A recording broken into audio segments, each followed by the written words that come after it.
শপথ গ্রহণের পরদিনই অন্তর্বর্তী সরকারের উপদেষ্টারা মন্ত্রণালয়ের দায়িত্ব পেয়েছেন। ৯ আগস্ট এ সকল দপ্তর বন্টন করা হয়। এর মধ্যে প্রধান উপদেষ্টা ডক্টর মুহাম্মদ ইউনূস তার হাতে রেখেছেন ২৭টি মন্ত্রণালয়।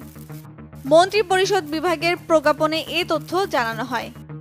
তার অধীনে থাকছে মন্ত্রিপরিষদ বিভাগ, প্রতিরক্ষা মন্ত্রণালয়, সশস্ত্র বাহিনী বিভাগ, শিক্ষা মন্ত্রণালয়, সড়ক পরিবহন ও সেতু মন্ত্রণালয়, খাদ্য মন্ত্রণালয়, গৃহায়ন ও গণপূর্ত মন্ত্রণালয়, ভূমি মন্ত্রণালয়, বস্ত্র ও পাট মন্ত্রণালয়, কৃষি মন্ত্রণালয়, বিজ্ঞান ও প্রযুক্তি মন্ত্রণালয়, রেল মন্ত্রণালয়, জনপ্রশাসন মন্ত্রণালয়, বিদ্যুৎ, জ্বালানি ও খনিজ সম্পদ মন্ত্রণালয়, নৌ পরিবহন মন্ত্রণালয়, পানি সম্পদ মন্ত্রণালয়, মহিলা ও শিশু বিষয়ক মন্ত্রণালয়, দুর্যোগ ব্যবস্থাপনা ও ত্রাণ মন্ত্রণালয়, তথ্য ও সম্প্রচার মন্ত্রণালয়, প্রবাসী কল্যাণ ও বৈশ্বিক কর্মসংস্থান মন্ত্রণালয়, বাণিজ্যিক মন্ত্রণালয়, শ্রম ও কর্মসংস্থান মন্ত্রণালয়, সংস্কৃতি বিষয়ক মন্ত্রণালয়, বেসামরিক বিমান পরিবহন ও পর্যটন মন্ত্রণালয়, মুক্তিযুদ্ধ বিষয়ক মন্ত্রণালয়, পার্বত্য চট্টগ্রাম বিষয়ক মন্ত্রণালয় এবং প্রাথমিক ও গণশিক্ষা মন্ত্রণালয়।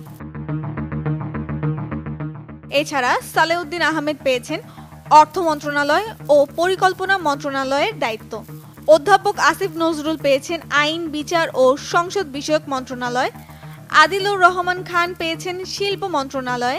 এএফ হাসান আরিফ পেয়েছেন স্থায়ী সরকার, পল্লী উন্নয়ন ও সমবায় মন্ত্রণালয়। তৌহিদ হোসেন পেয়েছেন পররাষ্ট্র মন্ত্রণালয়। সৈয়দা রিজওয়ানা হাসান পেয়েছেন পরিবেশ, বন ও জলবায়ু পরিবর্তন মন্ত্রণালয়। শারমিন মুর্শিদ পেয়েছেন সমাজ কল্যাণ মন্ত্রণালয়। এম সাখাওয়াত হোসেন পেয়েছেন স্বরাষ্ট্র মন্ত্রণালয়। আফম খালিদ হোসেন পেয়েছেন ধর্ম বিষয়ক মন্ত্রণালয়। ফরিদা আক্তার পেয়েছেন মৎস্য ও প্রাণী সম্পদ মন্ত্রণালয়। নূরজাহান বেগম পেয়েছেন স্বাস্থ্য ও পরিবার কল্যাণ মন্ত্রণালয়। অন্যদিকে ডাক, টেলিযোগাযোগ ও তথ্য প্রযুক্তি মন্ত্রণালয়ের দায়িত্ব পেয়েছেন তরুণ নেতা নাহিদ ইসলাম। আর আসিফ মোহাম্মদ সজীব ভুইয়া পেয়েছেন যুব ও ক্রীড়া মন্ত্রণালয়ের দায়িত্ব।